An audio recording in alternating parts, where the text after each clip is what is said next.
सबसे पहले तमाम तेलंगाना के मुसलमानों को और गैर मुस्लिम भाइयों को सबको मुबारकबादी पेश करता हूं कि इस वक्त कांग्रेस की सरकार तेलंगाना में कायम हुई है और आज रेवंत रेड्डी साहब जो है चीफ मिनिस्टर की हैसियत से आज वो ओथ ले चुके हैं। उसके लिए काबिल मुबारकबाद है तमाम तेलंगाना के लोग। मैं यहाँ पर वाज़े तौर पे ये बात कह देना चाहता हूँ कि यकीनन अगर हम देखेंगे कि जो है तेलंगाना के अंदर क्या हुआ है पिछले इंतखाबात इलेक्शंस के दौरान, टोटल कांग्रेस को 90 लाख लोगों ने वोट दिया, जिसके अंदर 30 लाख के करीब मुसलमानों ने वोट दिया। तो काबिल मुबारकबाद है मुसलमान, काबिल मुबारकबाद है हमारे हिंदू भाई कि तमाम ने मिलकर कांग्रेस पार्टी को जिताने के अंदर जितना हमारे हिंदू भाइयों का रोल रहा उतना ही जो है हमारे मुसलमान भाइयों का भी रोल रहा। उसके लिए काबिल मुबारकबाद है हमारे तमाम तेलंगाना के मुसलमान भाई। तो मैं तहे दिल से यकीनन मुबारकबादी पेश करता हूँ। और हाँ, जहाँ तक बात रही शहर हैदराबाद के पोलिंग परसेंटेज गिरने वाली जो बात रही, यकीनन ये काबिल गौर करने वाली बात है कि क्या वजह रही कि तेलंगाना के अंदर, हैदराबाद के अंदर जो है क्यों पोलिंग परसेंटेज इतना कम रहा। देखिए, आज हम उस दौर से गुजर रहे हैं जिस दौर में सोशल मीडिया का दौर है। तो सोशल मीडिया के जरिए ये बात हैदराबाद का मुसलमान बैठ के देख रहा था। असदुद्दीन ओवैसी साहब की यूपी वाली तकरीर को हैदराबाद का मुसलमान बैठ के सुन रहा था। असदुद्दीन ओवैसी साहब की महाराष्ट्र वाली तकरीर को हैदराबाद का मुसलमान बैठ के देख रहा था। असदुद्दीन ओवैसी साहब की बिहार वाली तकरीर को हैदराबाद का मुसलमान बैठ के देख रहा था और सुन रहा था। और अब क्योंकि एक डिजिटल दौर में हम गुजर रहे हैं, तो सोशल मीडिया के जरिए तमाम चीज़ें हैदराबाद के मुसलमानों के पास तक पहुंचती है, वो लोग बैठ के देखते हैं। यहाँ पर 5 साल 10 साल से जो असदुद्दीन, बिलखुसूस पिछले 5 साल में असदुद्दीन ओवैसी साहब की गुजरात जाके इंतखाबात में हिस्सा लेना हैदराबाद का मुसलमान देख रहा था। गुजरात में जाके ऐसे ऐसे कॉन्स्टिट्यूंसीज पे लड़ना जहां पर जो है बापू नगर 30,000 की कॉन्स्टिट्यूंसी पे जुमला 3 लाख वोटर्स में 30,000 की कॉन्स्टिट्यूंसी पे जाके गुजरात में बापू नगर में असदुद्दीन ओवैसी साहब वहां पर मुस्लिम कैंडिडेट को डाल के वहां पर कैंपेनिंग कर रहे थे। हैदराबाद का मुसलमान देख रहा था।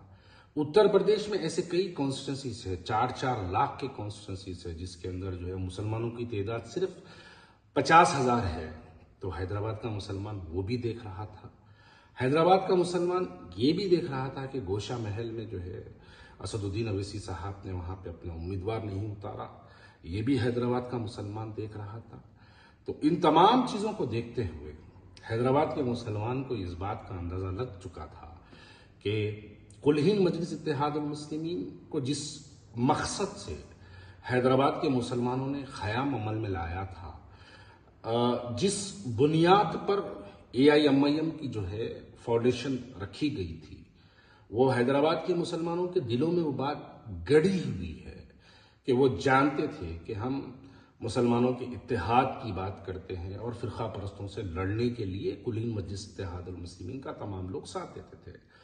तो ये तमाम चीज़ें हैदराबाद का मुसलमान बैठ के देख रहा था। उसके बाद जब इलेक्शन आया तो हैदराबाद का मुसलमान ने सोशली मजलिस इत्तेहादुल मुस्लिमीन को वोट डालने से बाइकआउट किया। और ये बात हैदराबाद का मुसलमान जानता है कि हिंदुस्तान के अंदर जब जब भाजपा को बुरे हालात होते हैं तो दिल्ली से एक दावतनामा असदुद्दीन ओवैसी साहब को आता है और उसके अंदर लिखा होता है कि अल मदद या ओवैसी बोल के, तो असदुद्दीन ओवैसी साहब फौरन भाजपा की मदद के लिए लब्बैक या मोदी बोल के कूद जाते थे। तो यह हैदराबाद का मुसलमान देख रहा था। ये तमाम चीजें देखते देखते मुसलमान ने इस बात का फैसला किया कि अब क्योंकि मुखालिफत में इनके खिलाफ कोई मासूम कमजोर आदमी निकल के जो है इनसे लड़ नहीं सकता, कोई मासूम और कमजोर इंसान इनके खिलाफ में अपने वोटों का शिद्दत से जो है इनको बता के इस्तेमाल करके जो है यानी इस्तेमाल नहीं करता था, क्योंकि इनके गुंडे, इनके लोग, इनकी मिशनरी काम करके जो है लोगों को सताती थी। इस वजह से भी मुसलमान कमजोर था, इसलिए वो ना इनके खिलाफ ना इनके साथ का जो ऐलान किया, उस बुनियाद को आप देखेंगे कि इस बुनियाद पे हैदराबाद के अंदर पोलिंग परसेंटेज गिर गई। यही वजह रही कि ये जाके पूरे डिस्ट्रिक्टों, पूरे स्टेट्स में, अदर स्टेट्स में जाके जहां जहां भी जो है जाते हैं भाजपा के लिए फायदे पहुंचाते। अब ये बेवकूफी वाली बात है कि हम फलानी जगह गए क्या, हम फलानी जगह नहीं गए क्या। भाई ये हम एक मॉडर्न लाइफ में हम जी रहे हैं। यहां अगर मैं बैठ के इस वीडियो के जरिए कुछ पैगाम दे रहा हूं तो जहां मैं नहीं जाता हूं वहां तक मेरी वीडियो पहुंच जाती है। अब मैं बोलूं कि हाल ही में देख रहा था मैं कि असदुद्दीन ओवैसी साहब कह रहे थे कि मैं झारखंड गया क्या, मैं छत्तीसगढ़ गया क्या, मैं मध्य प्रदेश गया क्या, पूछ रहे थे। नहीं साहब, आप नहीं गए, लेकिन आपके भड़काऊ भाषण आप जाने से पहले वहां पे पहुंच जाते। आप नहीं गए लेकिन आपके वीडियोस और आपकी जो बातें हैं वहां तक पहुंच ही जाती है, क्योंकि हम एक मॉडर्न लाइफ में जी रहे हैं। तो ये जो एक माहौल बनाते हैं कि हम वहां नहीं गए, उन्हों कैसा जीत गए, हम यहां नहीं गए, उन्हों कैसा जीत गए। फिरका परस्ती ऐसी नहीं होती। गोशा महल में नरेंद्र मोदी नहीं आया, गोशा महल में नरेंद्र मोदी कैंपेनिंग के लिए नहीं आया, लेकिन भाजपा को वहां पे 80-80 हजार, 1-1 लाख वोट मिलते हैं। कैसे मिलते हैं? उनकी आइडियोलॉजी से मिलते हैं। तो यही चीजें हैं, बहुत सी एग्जाम्पल्स है इसकी।